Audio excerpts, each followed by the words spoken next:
Here to weigh in is our political panel. They're all pumped up. They are national political reporter for Real Clear Politics. Caitlin Huey Burns is here. Democratic pollster Jessica Tarlov has been here a while. And the former chairperson of the Missouri GOP, Ed Martin. Ed, let's start with you. What does it mean to you in your experience that 6.4 million early voters in Florida, that key state, and there's not much of a margin of difference between Democrats and Republicans? Well, first of all, what I think I told you off the air, I was waiting in line to absentee vote yesterday, 90 minutes in St. Louis County. That's unheard of, the crowds there. And initially, everyone was quiet.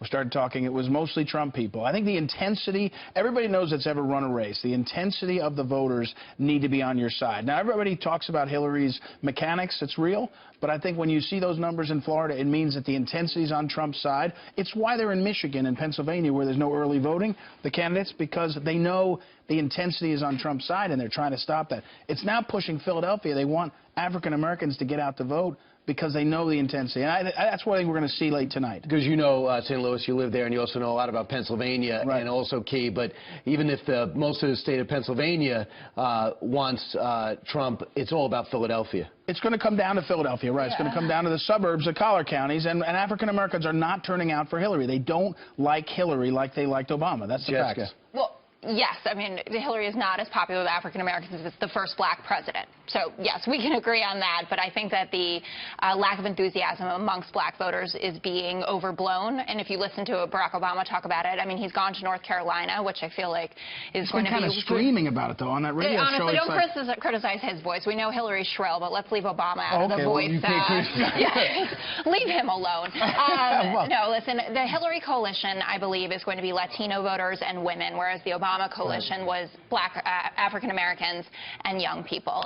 And I'm not disappointed with the early numbers. Caitlin, what's interesting is I saw the Fox poll yesterday, which has a 4-point margin overall for Hillary Clinton, but on Hispanics, he's about 10 points above where Mitt Romney was, despite all the controversy. I would be very surprised if he does better than Mitt Romney among Hispanic voters. And we've seen a surge in Hispanic voters in early turnout numbers.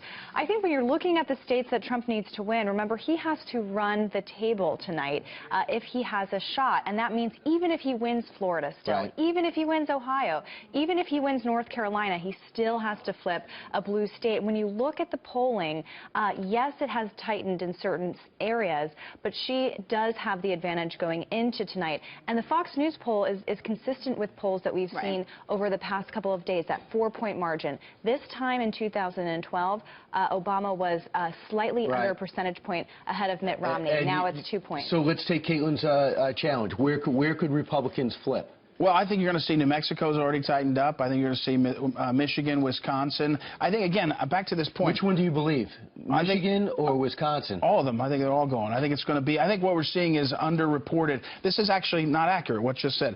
Hispanics and blacks are going to vote for Donald Trump because the messages. Where are you getting that? Because the message. Because what we're seeing that. What, you're a criminal and a rapist? Or no, what do you have no. to The message is that Hillary doesn't do anything for you, and neither has 8 years of Obama. There's no evidence we have not seen those numbers in the polls yet. We'll wait to see what the final result is. But just to be clear, we have not seen those numbers. I've never seen an effort where Mitt Romney and John McCain just basically ignored exactly. Again, the messaging, if they were talking about the closing argument, today is the closing argument, right? The argument has been things aren't going in the right direction for you. Right.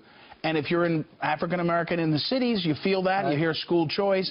And again, the Hispanics, I think you're going to see the Hispanics. You know, as intriguing as the presidential is, the Senate's almost as intriguing in one base, so it's going to be flat out fascinating. Definitely, and those battleground states obviously matter for that, but it's... I mean, I can't believe the Senate, like, it's going to be 1, 2. I think we're going to be watching that into the very early hours of tomorrow morning, perhaps even later. And that's the real focus here, especially for whoever wins needs Congress to govern. Caitlin, Jessica, and Ed, thanks for not getting along. Totally it makes for a better segment.